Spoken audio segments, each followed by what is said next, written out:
December, year 1937.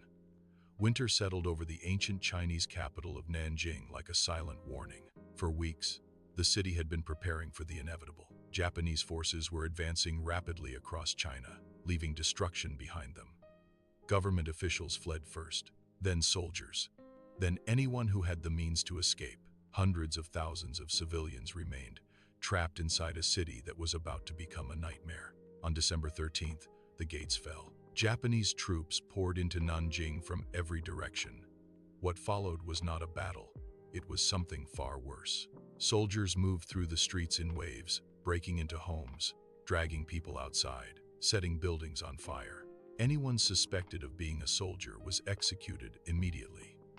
But suspicion was enough. Men were rounded up by the thousands. Many were bound together with rope or wire, marched to the outskirts of the city, and shot in mass executions. Others were forced to kneel beside freshly dug pits before machine guns opened fire.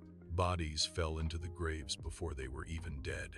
The killing did not stop there. Women and girls became targets of another kind of violence. Entire families were forced to watch as daughters and mothers were taken away.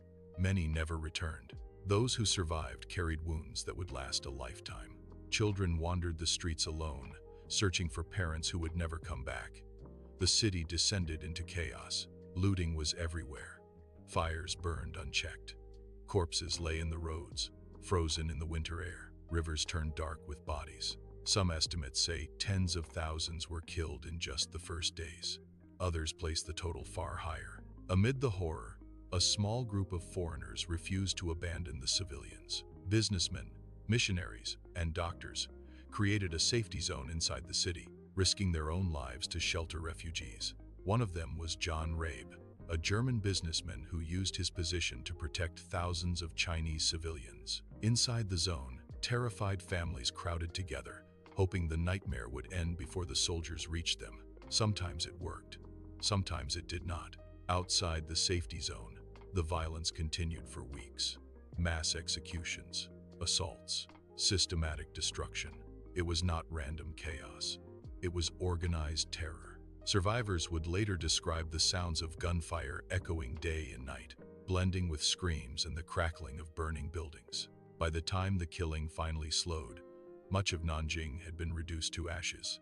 Entire neighborhoods were gone, families erased, lives shattered beyond repair. When the world eventually learned what had happened, the scale of the atrocity shocked even those already hardened by war. Yet for the survivors, the memory never faded. Years later, they would still recall the smell of smoke, the fear in the air, the silence that followed the screams. Today, Nanjing stands rebuilt, a modern city rising where devastation once ruled. But beneath the streets and buildings lies a history that cannot be erased.